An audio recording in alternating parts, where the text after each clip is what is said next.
Swakato Bhagavata Dhammo Dhamma Namasami Sobandipano Bhagavato Sāvaka Saṅgho Saṅgha Namami Namo Tassa Bhagavato Arahato Samma. Before we get into our upcoming conversation with the Venerable Bhikkhu Bodhi, I want to say a few words first. This is not your normal Dhamma talk or discourse on Buddhist doctrine. Rather, our conversation was primarily conducted for Buddhist practitioners who are either in Myanmar or outside the country and supporting the Burmese people. But because this interview may draw in meditators who have not been closely following the situation there, allow me to give a brief update first. On February 1st of this year, the Burmese military, known as the Tatmadaw, illegally overthrew the democratically elected government of Myanmar based on a trumped-up claim of voter fraud. Since then, they have brutalized the population, abducting and torturing many Burmese, while also killing with impunity. There is no safety today. The junta targets not just people non-violently protesting their illegal regime, but even those simply hiding in their homes. All independent newspapers and journals have been banned, leaving only state-run propaganda. Additionally, doctors and monks have been attacked in broad daylight, and entire communities have been abandoned as residents were forced to flee. It is a terrible, messy, and fraught situation, one that most Dhamma teachers would not touch with a 10-foot pole. I say this not from conjecture, but from personal experience, given how some teachers and traditions have refused offers to engage in any way with this topic. But not so the Venerable Bhikkhu Bodhi, who willingly chose to walk into a conversation where there are no easy or even good answers. This makes his moral courage all the more remarkable, at a time when many Buddhist leaders, especially those whose lineages trace back to Burma, are carrying on their teaching schedules while carefully avoiding these difficult questions. Many of the questions I asked in the interview were sent in by listeners, many of them Burmese Buddhists currently in Myanmar. So these questions, as hard and painful as they are not abstract, theoretical ones. They concern real-life challenges. They were not intended to trap the Venerable Bhikkhu Bodhi or put him on the spot, but to desperately seek spiritual answers that in many cases their own monkhood is unfortunately not providing. Please permit me a few more words to help set the stage. Too often, practitioners look for black and white moral and scriptural absolutes from the Buddhist teachings, which can then be applied in a blanket way over a reality that is many shades of gray. But this is not the Venerable Bhikkhu Bodhi's approach. Instead, he adapts the spirit of the teachings directly to this messy reality. So those looking for absolutes, particularly as a means to justify their own continued disengagement, may be left unsatisfied by what he has to say in many cases. But this conversation is not meant for them anyway. One important thing Bhikkhu Bodhi does early on in the conversation is frame the historical context of the Buddhist teachings with regard to involvement in worldly affairs, which grounds the flexible and sensitive advice Bhikkhu Bodhi gives about how the Burmese people might respond to the very challenging circumstances they now find themselves in. This nuanced and informed understanding gives his answers about sensitive topics both depth and weight. One particularly difficult area of questioning concerns the topic of violence. Wherever one happens to stand on this matter, it is again critical to understand the reality of the current crisis in Myanmar. After seizing power, General Min Aung Hlaing has used the military and police apparatuses to systematically terrorize the Burmese people, which has led to an utter breakdown of all societal norms. The usual social contract between civilians and those charged with defending them has now been flipped on its head. Not only are police and military forces disregarding their inherent role of protecting people, they are the main vehicles of terror waged against the Burmese population. So people in Myanmar have no choice but to consider acute questions of self-defense that most of us have never had to face in our lives. In the absence of any institutional support, and with their own religious guides and the Saṅgha largely silent as well, many Burmese Buddhists are totally on their own in trying to skillfully wade through these ethical and spiritual dilemmas. In brief, this is the morass that the Venerable Bhikkhu Bodhi has willingly waded into, knowing he is responding to real-life crises where there are simply no good solutions. We thank him for his courageous willingness to engage on these difficult matters, and for the sensitivity and value of his words of wisdom.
I'm very pleased to be joined for a very special episode on Inside Myanmar podcast, talking to the Venerable Bhikkhu Bodhi.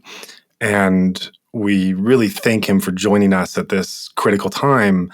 In the conversation that follows, we're going to talk a little about engaged Buddhism, which has really never been as relevant as it is right now in this present moment of resisting a brutal military coup in Myanmar. So for listeners that are unfamiliar with the term, let's just start out right away with understanding what that is. So again, Bhikkhu Bodhi, thank you so much for being here with us. We're really honored by your presence. And can you share with us, what is engaged Buddhism? I don't think that I have a very neat and concise definition of engaged Buddhism. And probably what we call engaged Buddhism covers a very wide spectrum of different approaches. But to offer a kind of tentative explanation, I would say engaged Buddhism is an attempt to apply principles from the Buddha's teaching, perhaps a philosophical framework, as well as the ethical principles that underlie the practice of Buddhism, to apply this framework and these principles of action to engaging with the momentous and challenging problems that confront humanity in the social, political, and economic dimensions of human life. So that is a very broad and, as I said, a tentative way to characterize engaged Buddhism. Right. Thank you for that. And moving on into the subject of engaged Buddhism within Myanmar, I want to back up a moment and mention that on my platform, among my audience of mainly many meditators and monastics around the world who knew I would be having this conversation, I engaged them to bring questions and content that they wanted to hear from you on. So many of the questions that I'll be asking are informed by how they would like to hear you handle this very difficult topic. And I'll give you a warning, some of these questions are not very easy, and we'll be tackling them together. These are not easy things to discuss, and that's why I also just thank you for being on here, knowing that this is not going to be an easy topic that is going to be addressed. Let me start with the first question that someone has wanted to ask you, which is, please, Venerable Sir, speak directly to those many hundreds of lay Westerners who define themselves as Dhamma or meditation or mindfulness teachers, with affiliation both directly and or indirectly with both monastic and lay traditions, either from Burma or connected to the country, about their role in actively supporting the Spring Revolution. What would be your top actions for them to do and why? It would be essential for them to act, and encourage everyone in their respective lay Saṅghas to act as well. Yeah, this is, for me, it's a difficult question because, as I mentioned to Joa earlier, I don't have a specialized knowledge about what is going on in Myanmar. Let's say I don't have a specialized knowledge about the details of what is taking place in Myanmar just now.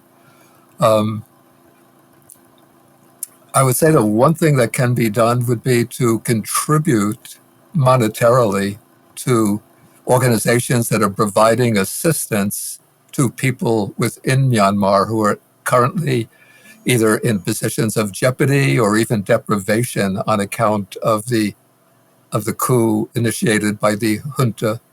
Another thing that might be done, and it's a little bit tricky, and that is to try to put pressure on your own national government not to deal directly with the military government that has taken control of Myanmar, even to refuse to entirely to deal with that government and to recognize the national unity government as the legitimate government of the country. Mm-hmm. Right. Thanks for that. On that note, there are many other questions that people were wondering about this intersection between the Buddhist teachings and the discipline that he sent up. I'll reference one of those questions, one of many that came from someone who asked, I would like to know about the boundaries in the Buddhist teachings to monastics with regard to what they are allowed to get involved with and how this contrasts with some of the modern engaged Buddhism groups and activities. Again, this is another question that requires a great deal of thought and consideration. The way I conceive Buddhism, I don't conceive it as having a narrowly fixed essence, but as being a teaching that is flexible, that undergoes evolution and development in responding to the conditions of the world in which it finds itself. Now, the Buddha, of course, arose and taught against the background of the ancient Indian contemplative spiritual culture in which there was a prevalent view that those who renounced the world to enter the monastic life or the contemplative life would maintain a fair amount of pretty wide distance from involvement in worldly activities. And so, and particularly in the Buddha's time, the dominant form of government was monarchy. There were large, powerful monarchies in the state of Magadha and in the state of Kosala, the primary states in which the Buddha was teaching. And so monastics would have to keep a distance from any kind of involvement in political and economic matters. And the thrust of the teaching, the way it was expressed in that period, was to aim directly and consistently and continuously as possible for the ultimate goal, which is, of course, Nibbana. Now, in the contemporary period, the background social and cultural conditions under which we are living are very different. Particularly here in the West, it's expected, based on the heritage of the Judeo-Christian religions, it's expected that those who make a commitment to the religious life as priests, as ministers, will be knowledgeable about economic and social matters, maybe not specialists, but will be able to look at these matters from an ethical point of view and formulate the appropriate ethical judgments about what kind of actions, what kind of policies, what kind of programs are necessary to fulfill the greater social good. I call this maybe a spiritual perspective or a religious perspective on the common good. What are the kinds of policies, programs, laws, and so forth that should be enacted by a government to promote the greatest good of the population, and even more widely to promote the good and welfare of the world? And so when we take that perspective, then I would say that there's an obligation, not for all monastics, but for a certain number of monastics who have an inclination towards social engagement, to come to the forefront and present, from the standpoint of the Buddha Dharma, the appropriate perspective on these momentous and challenging issues that are facing us today. And sometimes the answers are not always, by no means, clear-cut. And so it requires a fair amount of knowledge, investigation, which might lead to contending positions, which is all right, as long as the different parties to the discussion are both trying to maintain a position that they see honestly and sincerely to be consistent with the perspective given to us by the Buddha's Dharma. Right. And that's really getting at this dynamic between seeing some of these doctrines and looking at what the Buddha said Yeah. during his time as real commandments and specific things that need to be followed to the letter versus something that Yeah. might be more guidance or more relative morality, and trying to determine how what he set down and what he said is relevant and applicable today. And that frames and sets up the next question, in which someone asks, May I just add something more to the previous question? What I would say, the question it asked about boundaries, I would say that there's a definite boundary for a monastic not to run for political office, not to campaign on behalf of politicians, and I would say probably not to become directly affiliated with one political party as opposed to other political parties. But still, I would say that monastics can consider issues of political significance, and without aligning themselves expressly with one party or one politician, they can advocate for specific policies and programs, laws and institutions, and so on. yeah, I'm glad you said that, because that actually reminds me of a conversation I got into where a Western monk in Myanmar, as this crisis was unfolding, Yeah. had written something on social media to the extent of, "Don't mind me, I'm fine, this doesn't concern me, monks aren't supposed to be involved in politics, I'm just remaining in my monastery in silence and practice as I'm supposed to do."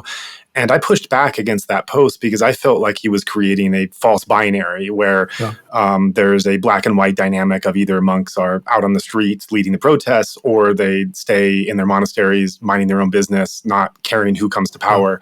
And that this was really not helpful, and that we have seen many examples of Western as well as Burmese monks inside and outside the country during this crisis who have engaged in very compassionate ways with showing a great degree of wisdom and care and equanimity, but have been able to find some gradation of how they're engaging, so that they are not overtly political, of leading protests on the streets and running for office, and yet they are also not closing their eyes and saying who ends up coming to power and how they come to power is no concern to me. I'm just going to continue doing what I do day after day. So that leads to a related question where someone has asked concerning some of the boundaries that the Buddha set around the extent which they were permitted to engage in worldly affairs. Do you feel it may be appropriate to adapt or even break some of these guidelines now, as the context of our time is so very different from the Buddha's time?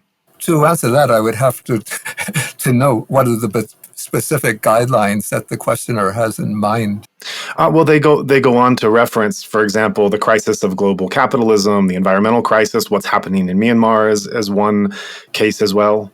Oh, I would say definitely on all of these issues, it would be quite appropriate, even I would say almost a moral obligation for certain members of the Saṅgha, of the monastic Saṅgha, to speak up on these issues, and again to dissect them, to analyze them from a Buddhist perspective, and then to advocate the kinds of policies that seem to be consonant with a Buddhist moral point of view. Something like, for example, like climate change is going to, it threatened the very continuation of human civilization on this planet. And if we continue along the current trajectory, it's going to result in the devastation of whole regions of this world are going to become virtually uninhabitable. And millions of people are going to lose their homelands, even their lives. And so I'd say that there's definitely a very, very strong moral obligation for Buddhist monastics to speak up on the need for governments and the global community to take rapid, effective, determined action on combating climate change.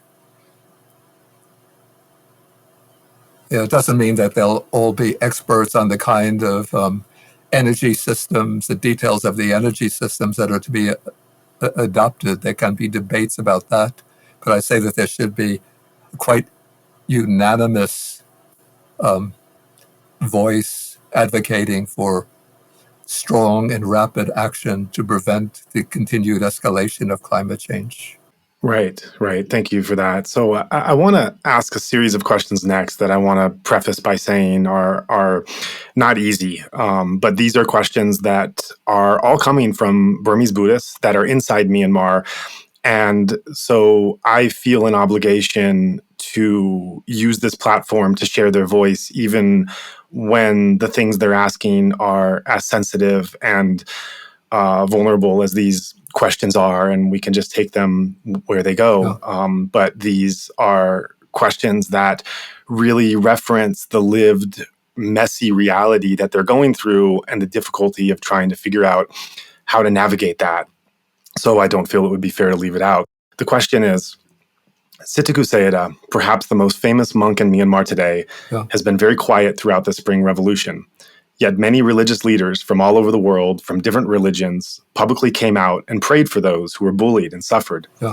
Yet our own famous and revered monk, who people, not the junta, have supported with donations from what little money we have had over all these years, will not lift a finger.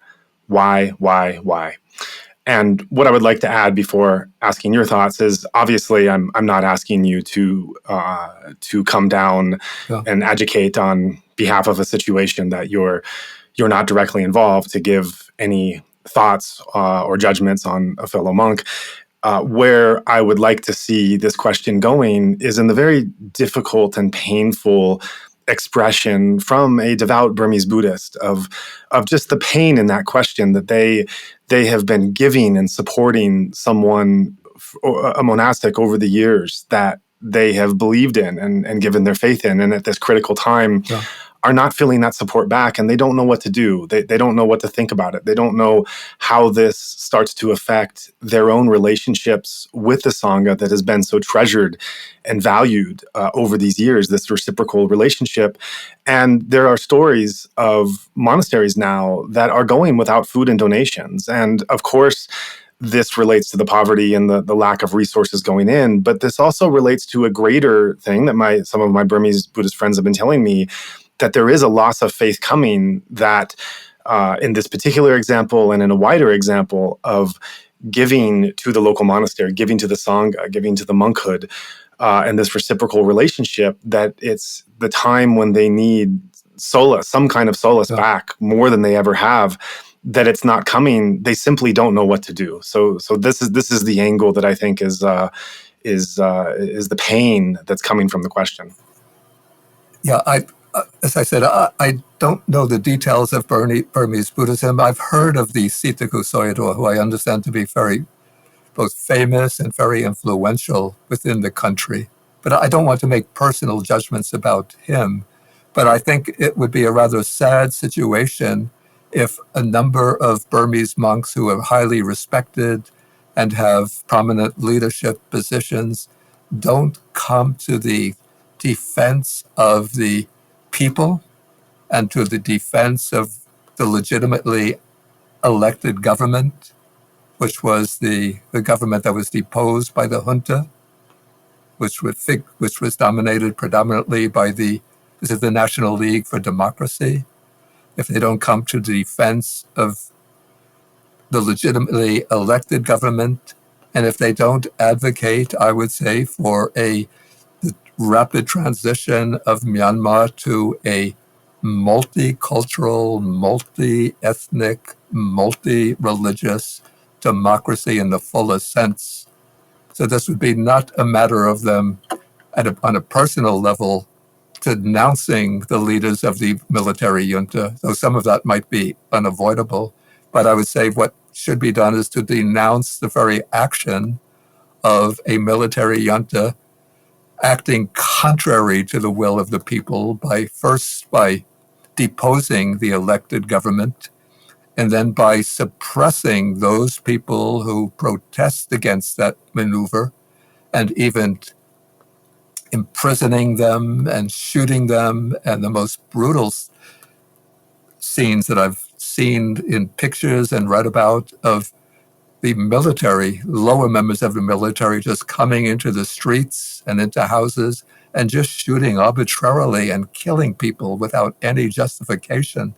I would say any monastic with a compassionate heart and a commitment to human justice should be standing up and denouncing those types of actions and calling for a peaceful reconciliation. And as I said, for a transition to a fully democratic mode of government. Mm-hmm. And for those people, those Burmese Buddhists who are now feeling this pain of a lifetime of giving selflessly to monks to make merit and to support them materially, and at this moment are feeling left behind, and that there are now monasteries and alms rounds that are being deprived in ways they never have before. For this pain they're going through, what could you say to them? Yeah, I have to confess that this is a very, very difficult question to answer, because I don't want to say that they should cut off their material support for the monastic Saṅgha in a general way. They should continue to support the Saṅgha, even though they might, as a sign of displeasure, reduce the support to some of these prominent monks that they had a lot of trust in, who are not standing up for them in their time of need. But the big question is, how do they deal with that pain and the sense of misgiving within themselves? It might seem an easy cop-out for me to say this, but one just has to recognize that human beings are weak. And sometimes people, even people who are esteemed monastics, will take an easy route out if they feel it's necessary to preserve their own status, their own position, their own support. So suppose that there are some leading monks who are apprehensive that if they speak up against the military junta, that they will maybe be personally endangered, either that their support from the government will be cut off, or even that they'll be arrested and imprisoned. I would say that that would be a mark on their part of coward. It's a little strong to say this, but a mark of cowardice and self-seeking, putting their own narrow and selfish interests above that of the well-being of the people that they're supposed to be serving, above even the Dharma itself. When we view the Dharma in the way it should be presented in a critical time like this. So I say that it's a case of putting self-interest above the Dharma and above their commitment to the people. And so I would say that the people who look upon these monks maybe should look upon them with compassion, but also for their failure to live up to their responsibility, but also with a strongly critical attitude that this is a mark of cowardice on their part, or in any case, a failure to fulfill their responsibilities on an occasion where you could really distinguish who are people of strong moral courage, willing to put their own well-being at risk, and those who give precedence to their material well-being and esteem above that of their obligation to the population and to the Dharma itself. That's a very beautiful answer. Thank you for speaking that strongly to what is a very difficult situation. And before I had mentioned this kind of gradation, that it's not this false binary of being political, marching in the streets, or staying behind and doing nothing. And the next question reflects at that. And again, these are all questions at the moment coming from Burmese Buddhists that are in the country and trying to find answers. And so we'll very much value what you're able to provide and thoughts and reflections. And this question is that the lay disciples support the Saṅgha by providing these basic requisites, and now this lay Saṅgha is in trouble. So what role do monks have in the current situation in terms of what they can give back at this critical moment? in a way, I think maybe some of the answers to that question I've already touched on. I would certainly say that the monks, at least certain monks who have these particular skills, capacities, dispositions, should be out in the forefront, speaking up and criticizing the military junta and calling for a peaceful transfer of power from the coup leaders back to a democratically elected government. This doesn't mean that all monks should be able to do this, but I would think it would be very wonderful if at least large numbers of monks would come out onto the streets and march in solidarity with the people and come maybe to the seat of government and stand in front of the seat of government and conduct a kind of silent vigil, and maybe bringing their meditation mats, sitting down on the mats in front of the Capitol building or other prominent government buildings, sitting in silent meditation, perhaps with their with one hand raised in the three-finger salute, or maybe with signs with the three-finger salute, and just sitting there in silence. I think would make a very, very powerful statement, both to the people in government, to the general lay population, and also through photography, assuming that photographers are still allowed in Myanmar. When the images get broadcast over the international media, I think it would help to mobilize stronger international support for the action against the junta in Myanmar.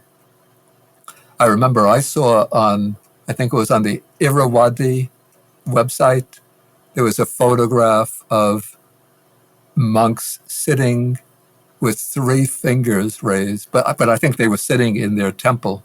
But there were about 20 monks sitting in neat rows with their fingers raised in the three-finger gesture, and it was a very powerful image. But if they're doing this in front, out on the streets or in front of the government buildings, it would again send a very powerful message. I remember I think it was 2007, when the Saffron Revolution took place, the so-called Saffron Revolution, when lines of Buddhist monks walked out onto the streets and marched past the home of Aung San Suu Kyi and then marched through the main streets of Yangon. Again, it reached the whole international community, and it evoked very, very strong sympathy for the demonstration that was taking place in Myanmar, even though that demonstration ended rather tragically. Yes, indeed. By monks, by virtue of who they are, renouncing society, they somewhat ironically and counterintuitively have a power in that society that those who have not renounced do not. And so through their renunciation and through their supposed adherence to these higher moral precepts, they do have a moral standing to use that others do not if they choose to. Right. So moving on to the next topic, not surprisingly on this issue, we received a wide number of questions inquiring about the role of harm at this moment, where many believe we're approaching, if we're not already in, a kind of kill or be killed scenario, or at least harm or be harmed. Yeah. And looking at this question is not quite as black and white as one would think at first glance, simply because short of killing, there is a wide range of methods, from self-defense to diversionary techniques, threats, sabotage, or provoking mild injuries. So before one gets to strict nonviolence of any kind, there's this range of options that unfortunately people are now discovering. Yeah. I'm personally in touch with many dedicated practitioners in Myanmar who are having to contemplate things now that never in a million years would they have expected to. These are people that are careful to never even harm a mosquito. And if they accidentally do kill or harm a mosquito, they immediately take the 5 precepts then and there to start with a clean slate. So these are people that are now considering the unthinkable, that are coming from a background of being a very devout and devoted practitioner. So before I ask more specific questions on this topic, what generally would you say as guidance to a Buddhist who is now facing and living through these terrible circumstances? I would say the most important and general guideline would be do not kill or attempt to kill. But I don't think that the first precept, panatipata veramani sikapadang samadhiyami, means specifically do not kill. And then it's elaborated, do not kill or cause others to kill on one's behalf. I don't think that rules out the use of physical force to prevent others from inflicting great harm. It doesn't entail an attitude of complete pacifism. When necessary, one can use force, even strong force, to prevent harm, as long as one doesn't have the intention to kill or take an action which is likely to result in killing or in serious physical injury. Mm-hmm. So one question, and this is also like many of these, a very difficult question, surrounds your position on just wars. This is related to an article that you wrote some years ago in the Inquiring Mind, and I will quote from the article. I should mention that this is these lines are taken from different parts of the article to give a sense of what you were expressing. They weren't all in one passage. This quote that you wrote goes as follows: "If one relies solely on canonical statements, the volition of harming others would always be considered wrong intention, and all acts of destroying life classed as unwholesome. But wouldn't we maintain that in this situation," and here you're referring to Nazis, particularly in Germany, "military action to stop the aggressor is laudable, even obligatory, and that a soldier's actions can be viewed as morally commendable? Hesitantly, I would have to adapt this latter position, even though I cannot justify it by appeal to Buddhist texts, whether in the canons or commentaries." And the question that the person would like to ask based on this quotation is, in this current situation, the Tatmadaw, the Burmese military, is by definition committing atrocities and genocide in Myanmar. Are the citizens and ethnic armies acting reasonably, even ethically, in fighting back against the Tatmadaw in order to protect life and defend villages and cities? Can the young people of Burma and ethnic armies be commended for fighting back in the face of the overwhelming atrocities committed by the Tatmadaw? I'm not going to try to relate my answer to that previous article, but I did have, coming from that article published in the Inquiring Mind, I had a continuing debate with another monk through a series of articles in the Inquiring Mind. And I came up with one other instance, of maybe several, but one remains very strongly in my mind because it's quite relevant to things that happen in the United States today, very sadly, which to my mind shows that there are circumstances in which even the act of killing can be morally justified. And when I say this, I don't want to say that the act of killing is in any way, without context, good, or that it is in accord with the Buddhist precepts. But we take a case where an angry man, who maybe his girlfriend has jilted him, gets hold of an AR-15, a powerful semi-military type assault rifle, comes into a schoolyard and starts shooting school children who are playing ball in the schoolyard. Okay, now a policeman is alerted to this, and he comes and he sees the man with the gun shooting the children. Okay, to stop the killing, he can't go up to the killer and try to persuade him, stop killing.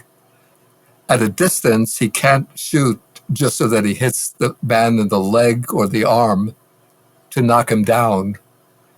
To stop this angry man from shooting children, he's going to have to shoot straight and directly at the killer, probably killing him in the process. Okay, so from a moral point of view, even though we say that that act of shooting the killer is contrary. It's a violation of the first precept.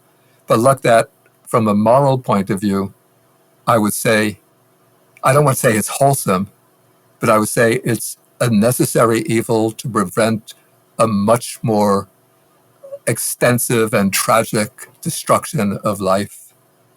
Okay, now the question that would come to my mind is whether we can transpose the factors of that situation to the current situation confronting the people in Myanmar.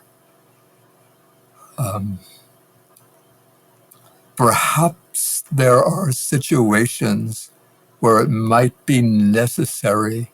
I know I'm probably going to get a lot of flack for saying this as a monk, but suppose military people come into a village, just line up a number of innocent people or people who have just expressed some discontent with the military junta, line them up against the wall and start shooting them.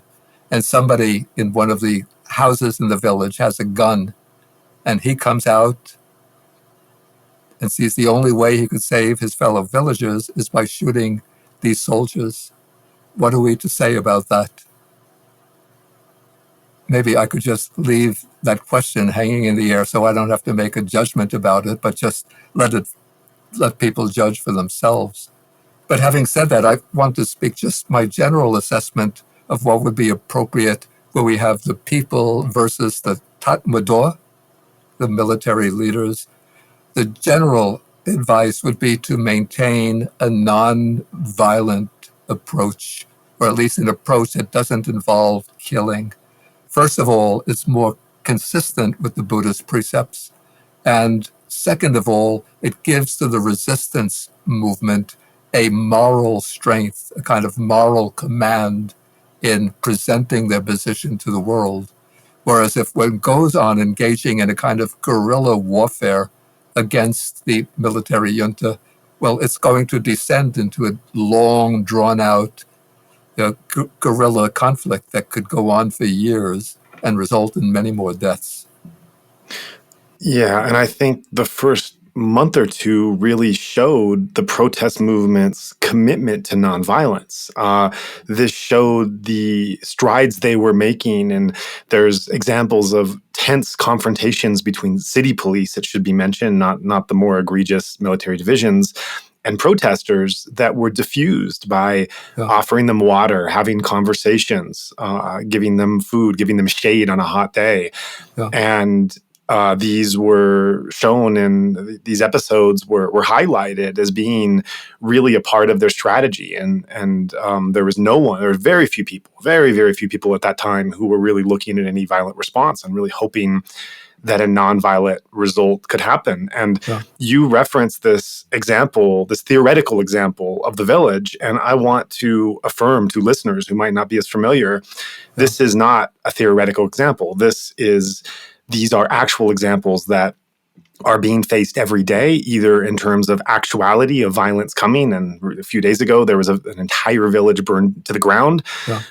These are also potential dangers where things that might not happened yet are always on the cusp of happening. And so these villages and villagers are tasked with trying to figure out how they defend themselves and what range of options they have to not be sitting ducks that are going to be lined up and executed point blank and have their homes burned to the ground. These are not theoretical ideals that they are holding, but these are actual things that they are trying to figure out. And another example I would put there, another untheoretical example of things that are actually happening, are spies. What would you do if there was a spy in your community who you had it verified this was a spy, you knew what they were doing, and every day more and more people from your community were disappearing, to be killed, to be tortured, to be imprisoned, to be disappeared. And if one went to this spy and encouraged them, please stop doing this, just move away, just get away from here, or knock it off, and whatever reasoning or even threats were taking place, this spy would not stop. And again, these are not theoretical examples. These are things that people are actually dealing with every day. Yeah. This spy was day by day threatening the life and stability of every single person living there, whether or not they were involved or not. They had power over life and death, very arbitrary in how they used it. So what would you do in this case? And so to cite these examples are not to prove one point or another, but they're so that we're operating from the same place. Because when I do hear spiritual teachers or different advocates from their own policies weigh in on what people should be doing that are actually faced with this danger, it's often not in touch with the specific detailed realities of what they're actually facing. And if someone can take their spiritual background or their policy or advocacy standpoint and find a way for it to be practical and usable within these specific situations that help us all, that none of us ever have to be in, well, then maybe that's something of value. But we can't really talk about these greater spiritual or policy values without knowing and immersing ourselves in the reality of what people are actually in. So on that point, I'll get to another question that's here. This comes from another listener on this topic. And it is, we might often in life have to take strong action, but if this is so, it should be done only with a calm mind and with good intent, not with anger or antagonism. Can this extend to killing a person where survival is at stake? And let me cut in here in this question and reference that this is actually dovetailing perfectly with what I referenced before. This is actually a question based on if one is living in these actual terrible circumstances. And let me go on with the question. I hope that I never have to face that in reality, but there might be a situation when several or many are in danger where killing might seem the only best action in order to prevent harm to innocence and even limit the total loss of life. Or should one only try to maintain metta and nothing more, accepting what happens? I have often in earlier years successfully intervened to stop violence against others, but it was always with a calm mind and good intent and with no violence on my part. Again, very difficult question. Okay, there's a position which I've heard coming out from maybe the Theravada Abhidharma commentarial tradition, which says that it's impossible to kill unless one is doing so with a mind of hatred. I'm not sure that I agree with that. Again, I don't want to appear on this podcast to seem like I'm the great evil advocate of killing and destruction, but I understand that there are these extremely difficult moral crises in which one might find oneself. And I believe that there are situations where one might face the choice of either killing somebody else oneself or allowing many other people to be killed. And that presents one with an extremely difficult moral choice. And I would say very reluctantly, but in that situation, it would be possible, even for people in certain situations, not for a monastic who will be in danger of losing his or her monastic status by performing the act of killing, but it would be possible to take the life of the offender, of the aggressor, doing so with a mind of compassion for the offender. Perhaps the moment one pulls the trigger or whatever, at that moment there will be a mind of hatred, but I would say that surrounding the act, preceding it and following it, there can be a mind of compassion and of deep regret and remorse that it's necessary to take the step. But one recognizes that under these conditions, and given my particular temperament, my concern for the well-being of the population of the village or the general the population of the country, given my concern for the greater good of the greater number, that act of killing might become the more desirable course rather than just continuing to adhere strictly to the principle of non-harming. Right. These are really difficult questions in which no easy answer comes, unfortunately, the reality of the moment. And a following question to that is about the use of violence. How relative is karma given the significance of intentionality? How would innocence be protected otherwise? And is violence ever justifiable? I think I dealt with the question of whether violence is ever justifiable by saying that there are situations in which one can make the choice to adopt an action that we would call violent, but it's being performed to the greatest extent possible without a mind of hatred, without a mind of anger, but as I said, even with a mind of compassion to the perpetrator, for the purpose of protecting the well-being and the lives of a greater number of people.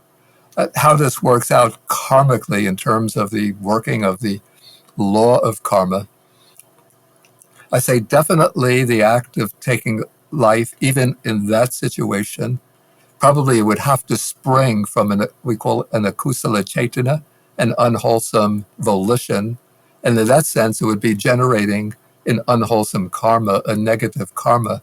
But there are, I say, many ameliorating conditions, counteractive conditions operating in this case, which are sort of weakening the force of that negative karma.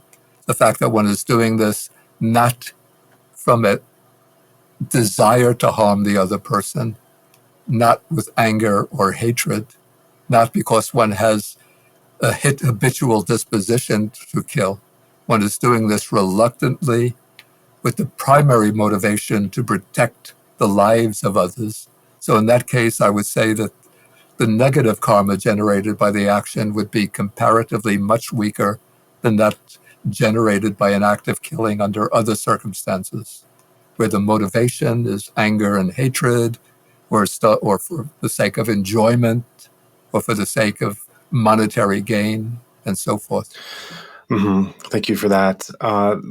Getting to the last topic here is this subject of karma. And the questions don't get any easier, so I apologize for that as people there are grappling with things we can't imagine. The first question in looking at karma is, before we were looking more at what one is doing now and the karmic effects it might have, this is kind of going the other direction about how can what we understand now be explained or understood by karma, if at all. And the question is simply, why is Burma suffering now? This is a golden land which has preserved the Buddhist teachings, where some of the greatest Dhamma teachers the world has ever known are from, and where some have been known to reach full liberation. Does this have something to do with this notion of collective karma? If so, when will the collective karma of this great sacred land ripen to ensure that Burma and the Burmese are deeply and perennially peaceful, happy, prosperous, safe, happy, and free? That's the kind of question that it would take a Samma Sambuddha, a perfectly enlightened Buddha, to answer properly. I sometimes wonder whether everything that happens to an individual or to a group of people or a nation of people is happening through the ripening of past karma. I really don't know. The way I approach the teaching of karma, I approach it from the cause looking to the effect. So I know that if I engage in an unwholesome action, killing, stealing, and so forth, those actions will create unwholesome karma. And then if that karma gets the chance to ripen, it's going to ripen or mature in some kind of suffering, some kind of undesirable results. But I'm not sure that it's necessarily the case that everything, all the misfortune that we face in life is coming about as the ripening of karma. Maybe to give an analogy, I know that if it rains heavily enough, the ground is going to get wet. So we could go from the cause, the rain, to the effect, the ground getting wet. But if I see that the ground is wet, I can't inevitably infer that it had rained. The ground could have gotten wet because somebody was carrying a bucket of water and they dropped the bucket and the water flowed over the sidewalk and made the sidewalk wet. Or somebody could have had a sprinkler going to water the lawn and that made the sidewalk get wet. Yeah, so it could be that the misfortunes that we face in life, political, economic, social, even disasters, natural disasters as well, are coming about. Like, this is just the nature of human existence. In society, there's conflicts and contentions for power. There are people with bad intentions who get into power and inflict suffering on others. It's the nature of the earth to go through earthquakes. The nature of volcanoes is occasionally to explode. Sometimes the weather will bring cyclones and hurricanes, which will wipe out villages and towns and homes. And I wouldn't draw the, let's say I'm uncertain whether we can draw the fixed conclusion that these events are happening through the ripening of past karma. But I myself use the teaching of karma as a way to determine how I should be acting myself in the present if I want to avoid the unfortunate ripening of that karma in the future. Right. On this subject of karma, I have seen from those Western Buddhists especially who want to justify their non-engagement, they have primarily done so through their understanding of karma and especially of collective karma.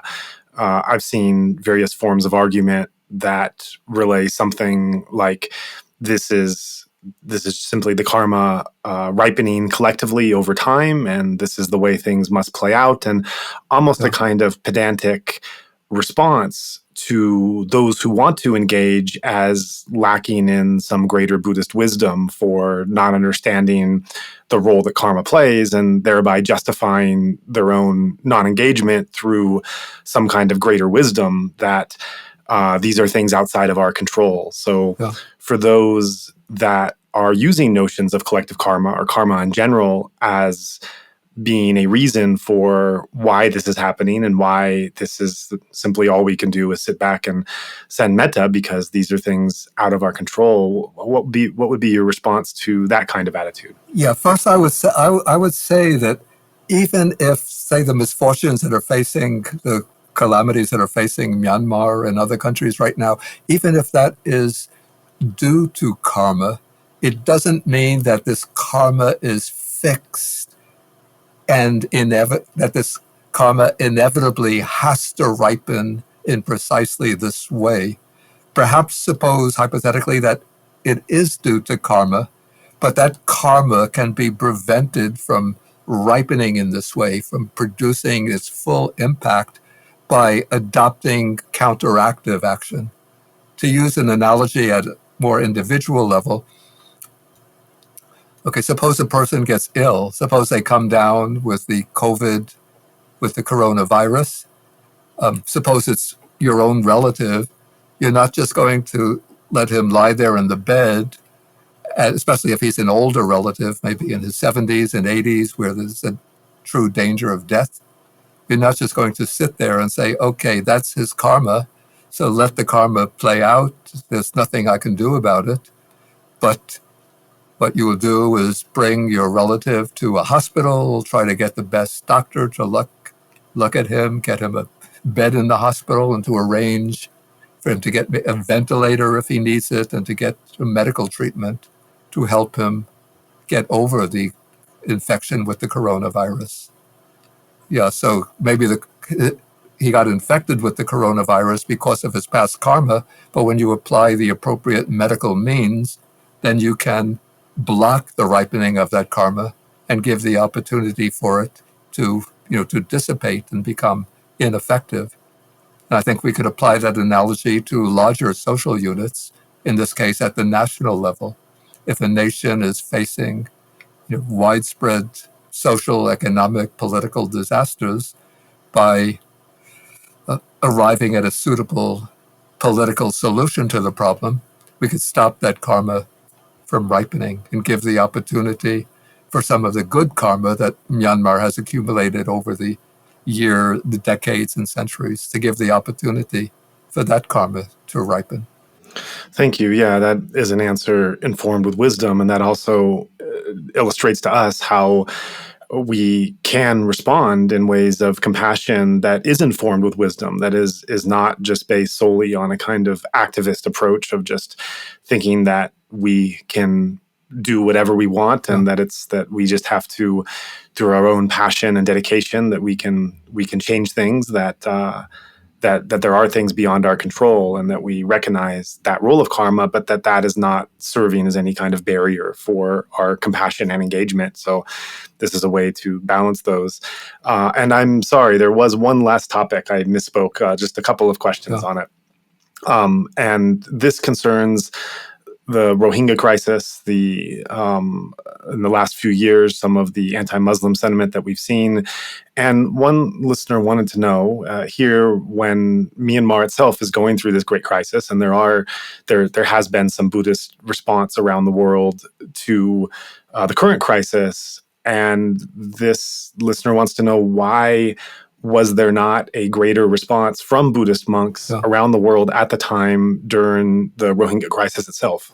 Actually, there was a fairly prominent response from Buddhists. I don't want to say from Buddhist monks, but here in the United States, there was a pretty strong response from Buddhists to the Rohingya crisis back at least in 2015, and again, was it 2017 or 2018?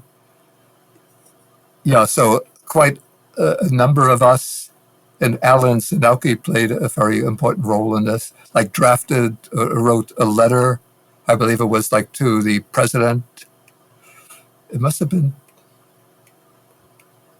if it was 2000, I doubt that we would have written,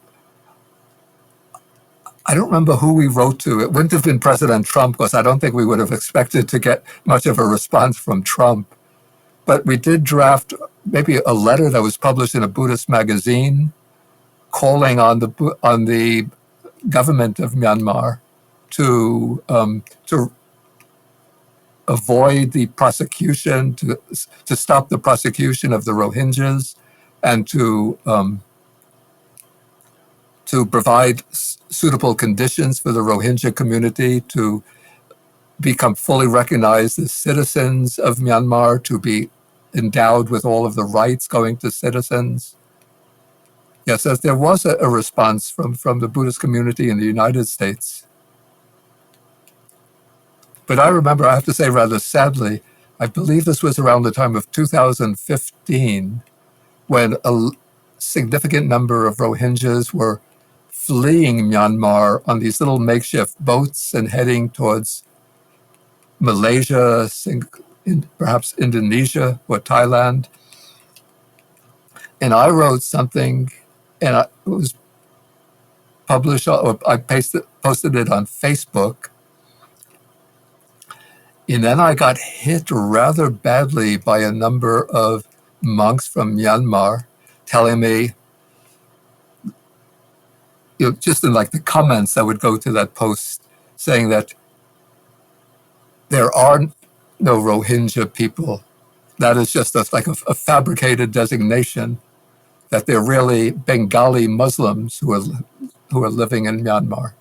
And comments like that, which rather disturbed me, because these were monks that previously I had some friendly exchanges with, and now suddenly I was being, attacked just for mentioning the need to recognize and respect the rights of the Rohingya. Right. And in this crisis, many Bamar have come out and have been issuing apologies for how they did not understand this issue, how they had fallen for propaganda, or they had not taken the time to be critical about what might be going on, could be going on, and that the number of the guests I've had on this platform, the Bamar guests, have really gone out of their way to just express their shame and their apology for even not in any kind of way of seeking, using that to seek some kind of support in something else, but just simply in stating that they screwed up and that they really, really felt sorry for that, for this kind of perfect storm of events of Facebook becoming as popular as it did in a country that had previously had almost no access to internet, so it didn't go through the kind of timeline we did, and the military propaganda and the reforms that were happening, that that many did fall for that, and today, many, not all, but many are seeking some kind of reconciliation in what their views contributed at the time, now that they see this military for what it is. Yeah. So the last question I want to ask, I want to preface this by saying that I have been hesitating up to this moment whether or not I want to ask even the question. And so I will ask this with the caveat that it can be passed, and it can also be a response that is given, but we keep it offline, and it does not remain part of the overall interview. On one hand, I think there's some value in the question. On the other hand, I think it does go in some tangential places, and I haven't been able to decide what to do with it. So I'll leave that with you, how and if you want to approach it, and if you want to keep it in the text of the interview. The question is, regarding the Muslim-Buddhist conflict, we seem to have two extremes. On the one hand, violence against Muslims. This is non-Buddhist, since Buddhism is non-violent. On the other hand, we have the narrative that Islam is non-violent. For example, the Dalai Lama stated, quote, "Any person who wants to indulge in violence is no longer a genuine Buddhist or genuine Muslim, because it is a Muslim teaching that that once you are involved in bloodshed, actually you are no longer a genuine practitioner of Islam," end quote. This view is popular but totally false. Anyone who has studied the Quran and Sunnah understands Muhammad killed many people and taught his followers to kill. Yeah. We cannot claim he and his disciples were not Muslim. Furthermore, Pew Research shows in 2013, over 53% of Muslims in nearby Malaysia want the death penalty for anyone who leaves Islam. Yeah. For Egypt and Pakistan, it was 64%. Death by stoning for adultery is even more popular. Both of these Islamic laws pose specific dangers to Burma.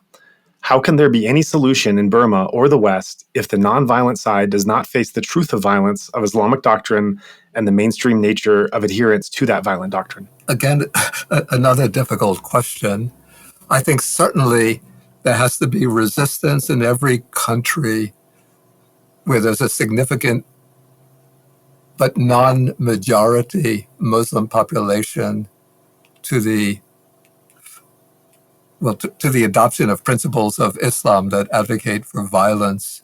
But I think, and it has to be recognized again clearly, that historically Islam has constantly resorted to violence to spread its teachings. That is how Islam spread from Saudi Arabia across North Africa, across parts of Europe, and across going eastwards, across the Middle East, and even to South Asia, to a great extent through the use of violence and forced conversion.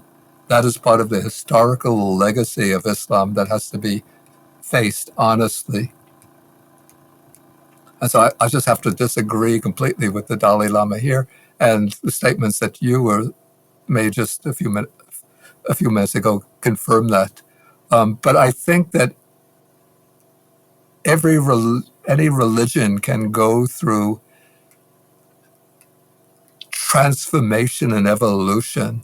And I think the way a religion responds to other a religion, even one with a violent history, will respond to other religions in accordance with the way that it is treated by the followers of those of that other religion.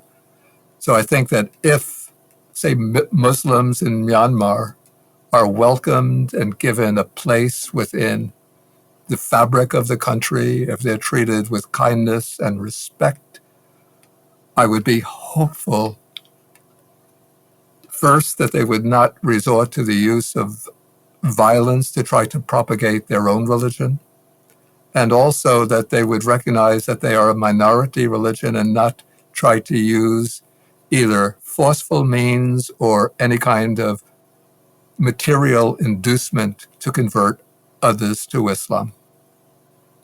That would be my hope. But of course, hopes are always contingent upon circumstance.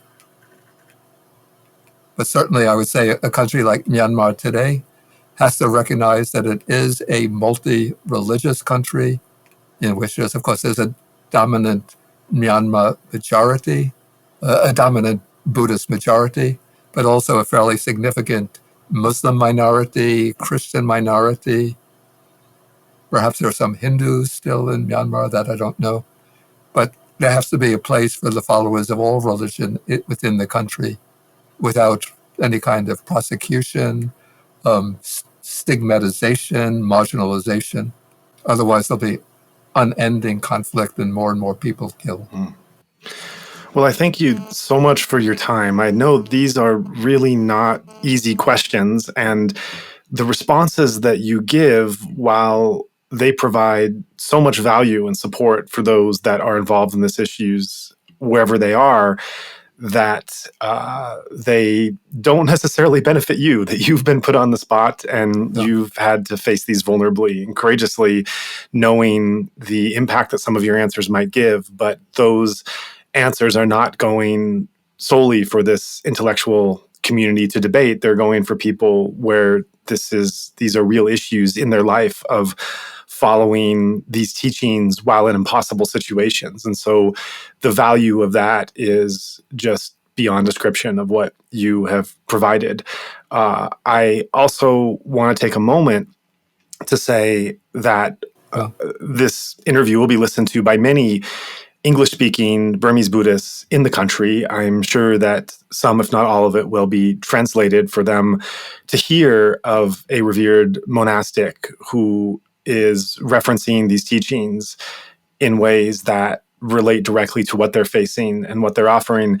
And referring back to the question of the person who was facing this sadness and pain for not feeling this support from monastics in her community and in her town, and was greatly desiring of a kind of solace that would be expressed to her from a monk, and not hearing it, and her voice being one that is not just speaking for herself, but is speaking for this wider lay community. I just want to give you a chance to speak directly to them.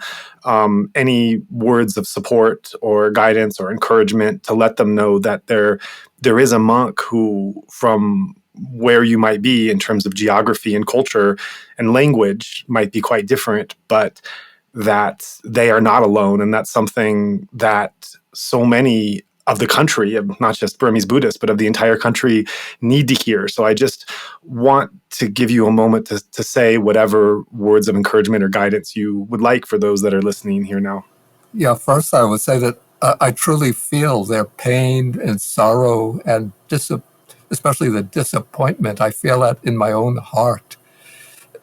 It's somewhat difficult for me to imagine what it would be like to be in their situation where they've had sort of trust, faith, and devotion towards certain monks for many, many years. And then in their time of need, their time of crisis, when they expect those monks to come up and stand up and advocate on their behalf, and the monks are silent. So I really feel that pain, sorrow, and disappointment within myself. What I would say is not to become angry and towards those monks, not to become vindictive towards them, but maybe to generate a mind of compassion towards them. And if one has the opportunity, I don't know how easy communication is within Myanmar, but if there is an opportunity, even for a group of people who have those feelings, to get together and to draft a letter, not an email, but maybe a written letter can't go through the post in Myanmar, but to find some means of communication, to write to that monk or those monks, to express your disappointment, sorrow, and maybe ask for an explanation why they're remaining silent, how they can remain silent when, particularly at this time, their voice is so urgently needed. Thank you for that. And before we close, was there anything else about the topic or anything in general that my questions didn't address that you'd like the chance to say? I think you already covered quite a wide range of topics. And I have to say, this was one of the toughest interviews that I've ever had. I'm sorry. No, you shouldn't be sorry for that. I think it was good that you brought the questions up. Yeah. But the issues are very, very delicate issues. Yeah. And, I do have to just remind that many of these questions were coming from people I surveyed, and many of those, the majority, were Burmese Buddhists who are in country now. Yeah. And I think framing the questions, extrapolating from them was quite important, but getting the depth of sorrow and of urgency that these questions came from that are not being responded to by anyone, I felt a compulsion to honor their voice, to not have their voice silenced, no matter what the risks were for carrying it on this platform. And in asking you to be able to represent certain questions and pains that are simply not being responded to, and that this carries it. And I think that this, talking about things that are scarcely talked about, but lived and thought about to quite a degree. I think I hope that this is not seen by anyone as the answers and just the definitive response, but as a start for a wider questions. And maybe the questions themselves need to be examined and looked at, and that's wonderful. This is not the final tally of this. This is the voice of people who are trying to figure out very difficult things. And if this question continues in Myanmar and outside in Buddhist communities and outside in monastic as well as lay communities, I think that this is putting us on the right track. But we have to know and immerse ourselves in those messy details in order for our spiritual guidance and our support to be valuable. Otherwise, it just becomes platitudes. Yeah, exactly. And I want to add that the statements that I made in the course of this interview, a lot of them should be viewed as my personal opinions and not as authoritative dicta, sort of coming down from the high seat of authority. But my opinions, the way to resolve these very difficult ethical dilemmas. And I think if ethics does not throw these difficult dilemmas at us, then it's not really ethics. The task of ethics is to help us think through and to sort out these challenges where we're pulled in one direction by one particular aspect of a situation and pulled in the other direction by another aspect of the situation. Then we have to sort of take a broad view of all of the different factors involved and come to a judgment about, for us as Buddhists, what particular course of action, what kind of attitude, what kind of perspective to take is most in harmony with the perspective that we would obtain from the Dhamma itself, the canonical teachings, but also the way the spirit of the teaching, rather than the letter of the teaching, applies to the critical situations in which we find ourselves today on many different fronts. That's very important, and I'm really glad you said that, because in referencing the article in the Inquiring Mind, as well as the discussion that resulted in afterward that I did see and look at before this interview, one of the confusions that I saw was a pushback of what you were saying to push back and to criticize some of those viewpoints as not being in line with certain other doctrine. And I saw you explaining, I think rightly so, clarifying rather, that these were your own perspectives and trying to work out where some religious doctrine and texts coincides with lived reality, and that these were your own personal reflections and working that out. And I think you reaffirming here the same thing, I hope that will get ahead of what I would think would be misinformed criticism. And I also think what you're doing is quite, and I've said this before, is quite courageous and vulnerable, because I think for someone to make an argument and have a conversation based on various authoritative texts and interpretations and commentaries and different scholars and views that have come to reinforce or push back against this or that, I think one is on a bit firmer ground to be able to rest there and to make arguments based on there. But sometimes that firmer ground is not as helpful for the actual problems and the messiness we face in lived reality. And that's what this discussion is focused on. It's focused on the actual reality that these Burmese Buddhists are living with, and to bring this background of religious texts and teachings as a guide and guidance into how do we face actual situations that could come. These are conversations that cannot really get to easy places. They don't leave you with a lot of good options and expressions for figuring that out. And I think you leave behind safety when you choose to go there. And yet, by choosing to go there, you are, in many ways standing with the people, and you are responding to the actual problems of life and death that Burmese Buddhists are facing, that they would also much rather not have to talk with and grapple. But by us talking with and grappling and reflecting and thinking about, we are in solidarity with them in times that, let's be honest, no one wants to face. Yeah, exactly. Yeah.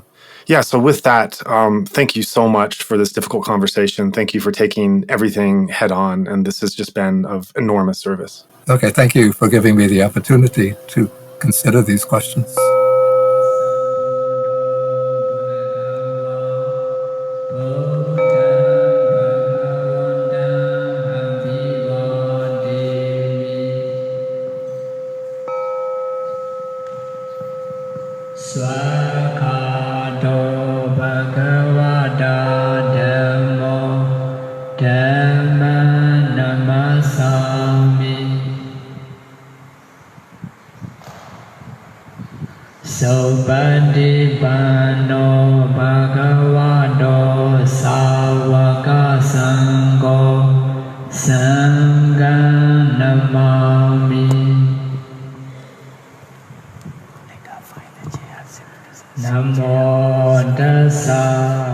After today's discussion, it should be clear to everyone just how dire the situation is in Myanmar. We are doing our best to shine a light on the ongoing crisis, and we thank you for taking the time to listen.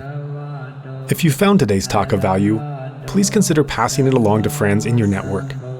And because our nonprofit is now in a position to transfer funds directly to the protest movement, please also consider letting others know that there is now a way to give that supports the most vulnerable, and to those who are especially impacted by this organized state terror. If you would like to join in our mission to support those in Myanmar who are resisting the military coup, we welcome your contribution in any form, currency, or transfer method. Every cent goes immediately and directly to funding those local communities who need it most. Donations go to support such causes as the Civil Disobedience Movement, CDM, families of deceased victims, and the purchasing of protective equipment and medical supplies. Or if you prefer, you can earmark your donation to go directly to the guest you just heard on today's show. In order to facilitate this donation work, we have registered a new nonprofit called Better Burma for this express purpose. Any donation you give on our Insight Myanmar website is now directed to this fund. Alternatively, you can visit our new Better Burma website, which is betterburma.org, and donate directly there. In either case, your donation goes to the same cause, and both websites accept credit cards. You can also give via PayPal by going to paypal.me/betterburma. Additionally, we can take donations through Patreon, Venmo, GoFundMe, and Cash App.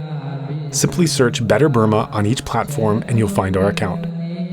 You can also visit either website for specific links to those respective accounts, or email us at info@betterburma.org. In all cases, that's Better Burma, one word, spelled BETTERBURMA. If you would like to give in another way, please contact us. Thank you so much for your kind consideration.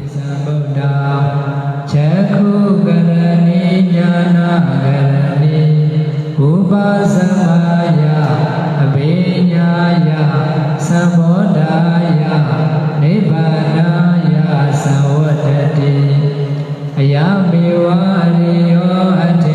You've been listening to the Insight Myanmar podcast. We'd appreciate it very much if you could rate, review, and/or share this podcast. Every little bit of feedback helps. You can also subscribe to the Insight Myanmar podcast on Apple Podcasts, Spotify, Stitcher, or wherever else you get your podcasts to make sure you don't miss any of our upcoming episodes. If you can't find our feed on your podcast player, please just let us know and we'll ensure it can be offered there in the future. Also, make sure to check out our website for a list of our complete episodes, including additional text, videos, and other information available at insightmyanmar.org. And I also invite you to take a look at our new nonprofit organization at betterburma.org. There was certainly a lot to talk about in this episode, and we'd like to encourage listeners to keep the discussion going. Make a post, request specific questions, and join in on discussions currently going on the Insight Myanmar podcast Facebook group. You're also most welcome to follow our Facebook, Instagram, and Twitter accounts by the same name. If you're not on social media, feel free to message us directly at info@insightmyanmar.org. Or if you'd like to start up a discussion group on another platform, let us know, and we can share that forum here. Finally, we're open to suggestions about guests or topics for future episodes. So if you have someone or something in mind, please do be in touch. We would like to take this time to thank everyone who made this podcast possible. Currently, our team consists of 2 sound engineers, Mike Bink and Martin Combs. There's of course Zach Hessler, content collaborator and part-time co-host. Ken Pransky helps with editing, and a special Mongolian volunteer who is asked to remain anonymous does our social media templates. In light of the ongoing crisis in Myanmar, a number of volunteers have stepped in to lend a hand as well, and so we'd like to take this time to appreciate their effort in our time of need. And we're always on the lookout for more volunteers during this critical time, so if you'd like to contribute, definitely let us know.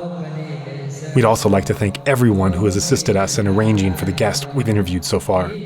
And of course, we send a big thank you to the guests themselves for agreeing to come on and share such personal, powerful stories.